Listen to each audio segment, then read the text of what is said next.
And yes, जब से भाई गायनी ओटी यहाँ से शिफ्ट हुई है ना, तो तब से जो गायनी का प्री ऑप है पूरा खाली है, क्योंकि गायनी ओटी शिफ्ट हो चुकी है। तो कभी कभी लाइफ रुक सी जाती है और यही मेरे साथ हुआ था। आई डोंट नो, लाइफ तो खैर चल ही रही है, टाइम भी चल रहा है, बट जो मेरे थिंकिंग थी, मेरे अच्छे थॉट्स थे, मेरे अच्छी क्रिएशन थी, वो सब कुछ रुक गई थी। तुमने देखा होगा मेरे चैनल पे 3 मंथ पहले व्लॉग है और मेरे रोस्टिंग वाले मेन चैनल पे 6 मंथ पहले वीडियो है। फिर मैंने स्टार्टिंग में जब मेरी सर्जरी में ड्यूटी थी तो मैंने सर्जरी में अपना व्लॉग बनाया था, ठीक है, और मैंने 2 व्लॉग बनाए थे। सर्जरी में ड्यूटी लगी थी मेरी अक्टूबर में और उसके बाद मेरी गायनी ओटी में ड्यूटी लगी नवंबर में। तो गायनी ओटी में जब मेरी ड्यूटी लगी तो गायनी ओटी के मैंने कोई भी व्लॉग्स नहीं बनाए, क्योंकि गायनी ओटी में होती तो काफ़ी सारी चीज़ें इंटरेस्टिंग है देखने के लिए, लेकिन मैंने वहाँ पे कुछ भी व्लॉग नहीं बनाया। तो सिर्फ ये था कि एक तो मन नहीं करता बनाने का, दूसरा अंदर बहुत काम करने को था, तीसरा कि वहाँ पे काफ़ी सारे सर्जन, काफ़ी सारे डॉक्टर्स होते थे तो कहीं गालियाँ ना मिल जाए कि तू क्या कर रहा है, क्यों बना रहा है। और उसके बाद मेरी दिसंबर में ड्यूटी लगी थी मेरी आईसीयू में। तो आईसीयू का मैंने सोचा कि मैं बीच में एक व्लॉग बनाऊंगा, लेकिन आईसीयू में काफ़ी सारे क्रिटिकल केसेस होते हैं जो कि आई डोंट थिंक सो कि दिखाने लायक होते हैं। तो मैंने आईसीयू में बहुत कुछ सीखा 1 मंथ कि कैसे भाई, सच बताऊं तो आईसीयू में जिंदगी और मौत के साथ खेला जाता है। ऐसे ऐसे केसेस भी देखे वहाँ पे, अभी आए हैं और 10 मिनट बाद उनकी डेथ हो गई है, अभी आए हैं 2 दिन बाद उनकी डेथ हो गई है। हम अपने हाथ से उनको ऑपरेट कर रहे हैं, अपने हाथ से उनकी इंटूबेशन कर रहे हैं और उसके बाद उनकी डेथ हो रही है। तो ये सब फिर फेज चला रहा है और अब भी रिसेंटली मेरी ड्यूटी लगी है ईएनटी ओटी में और फिर मैंने स्टार्ट किया है ईएनटी ओटी में व्लॉग बना। सो हेलो एवरीवन, स्वागत है तुम सभी के मेरे एक नए प्यारे से व्लॉग में। तो सुबह सुबह हम लोग चल पड़ते हैं अपनी ड्यूटी देने ओटी। मैं और विकास हम लोग फटाफट से लिफ्ट में निकल पड़ते हैं ओटी के लिए। तो चेंजिंग रूम में जाने से पहले हम लोग चप्पल पहनते हैं जो कि ओटी की चप्पल होती है और जूते हम बाहर उतारते हैं। तो फटाफट से हम जाते हैं चेंजिंग रूम में और करते हैं चेंज और पहनते हैं स्क्रब।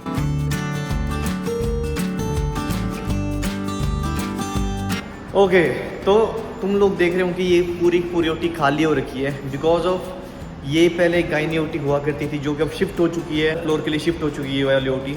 और तुम देख पा रहे होगे यहाँ पे टेबल लगा रहता था, टेबल यहाँ पे है नहीं और वर्क स्टेशन यहीं पे है, लाइट्स वगैरह सब कुछ भी यहीं पे है, बस टेबल यहाँ पे नहीं है और बाकी छोटी मोटी चीज़ें वो यहाँ पे नहीं, वो भी शिफ्ट हो चुकी है। तो पहले यहाँ पे गायनी ओटी हुआ करता था, लेकिन अब नहीं है। मेरी ड्यूटी है भाई आज ईएनटी ओटी में। पिछले मेरी 3 मंथ मेरी अदर ओटी में ड्यूटी लग चुकी है, गायनी में लग चुकी है, सर्जरी में लग चुकी है और मेरी आईसीयू में भी लग चुकी है। बाकी इस बार है मेरी ड्यूटी ईएनटी में। और जब से मैं ईएनटी ओटी आया हूँ भाई, सच बताऊँ तो बहुत ही कम, ईएनटी का तो एक केस तक नहीं मिला है, बाकी चीज़ों के केस मिल गए हैं। सर्जरी केस मिला है, कभी गायनी के साथ स्टार्टिंग में जब आया था तो उस टाइम पे ओटी यहीं पे थी। एक हफ्ता वैसे ओटी को शिफ्ट हुआ यहाँ से अभी। यस आई नो, काफ़ी टाइम बाद ब्लॉग बन रहा है।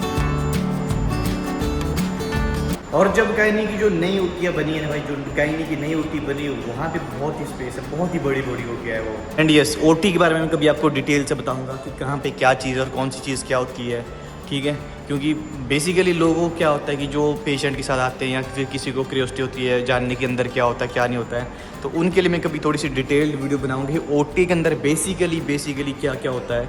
मैं बेसिक आइडिया दूंगा, ज़्यादा डीपली मैं नहीं बताऊँगा, तो कोई ना, आपको कभी नेक्स्ट ब्लॉग में बताऊंगा। एंड यस, जब से भाई गायनी ओटी यहाँ से शिफ्ट हुई है ना, तो तब से जो गायनी का प्री ऑप है, मतलब प्री ऑप का मीन्स जहाँ पे ऑपरेशन से पहले रखते हैं वहाँ पे उनको कुछ ड्रग्स दी जाती है और वहाँ पे उनको ऑपरेशन के लिए रेडी किया जाता है। जस्ट मतलब थोड़ा सा जस्ट इनिशियल स्टेज होती है ये। तो यहाँ पे देखो पूरा खाली है क्योंकि गायनी ओटी शिफ्ट हो चुकी है। अब आई डोंट नो यहाँ पे अब क्या बनाएंगे क्या नहीं बनाएंगे।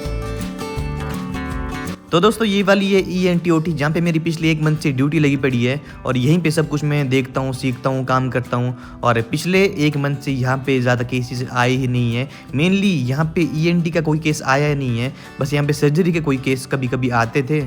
और ये हमारा पोस्ट ऑपरेटिव जोन जहाँ पे आफ्टर सर्जरी, आफ्टर ऑपरेशन यहाँ पे रखा जाता है रिकवरी के लिए।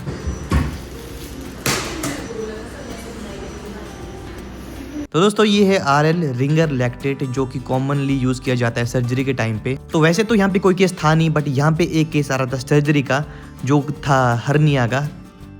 ये सामने रखा है स्पाइनल सेट, इसको यूज़ किया जाता है स्पाइनल एनेस्थीसिया के टाइम पे। जब किसी पेशेंट को स्पाइनल दिया जाता है तो उस टाइम इस पे यूज़ किया जाता है और इसमें सब कुछ सामान होता है, गाउन होता है, कट शीट एंड ऑल। तो ये और ये वॉश लैरिंजिस्कोप की ब्लेड जो कि यूज़ की जाती है इंट्यूबेशन के टाइम पे, और अब हो रही है ये वॉश ताकि नेक्स्ट टाइम इसको फिर से यूज़ किया जाए।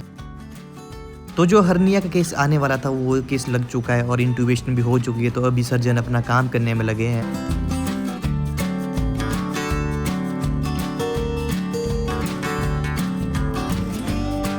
तो अभी तो हमारा इतना काम था यहाँ पे, जब ओटी में केस चल रहा है तो उस टाइम पे फ्लूइड का ध्यान रखो, फ्लूइड ख़त्म हो रहा है या नहीं हो रहा है, और बीपी मतलब जो वाइटल्स है वो कितना कम है, कितने ज़्यादा हैं, ज़्यादा कम तो नहीं हो रहे हैं। तो मतलब इन छोटी छोटी बातों का हमें यहाँ पे बहुत ध्यान रखना पड़ता है।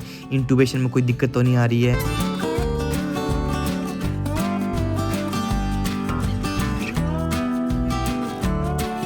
तो जो यहाँ पे सर्जरी वाला केस लगा था हर्निया वाला, फिलहाल वो हो चुका है ख़त्म, और इसके बाद हमने पूरा का पूरा ओटी सेटअप कर लिया है, पूरा अच्छा कर लिया है, और वाइटल्स भी हमने फोल्ड कर लिए हैं। ओके, सो यहाँ पे लास्ट केस ख़त्म हो चुका है, तो हर्निया का।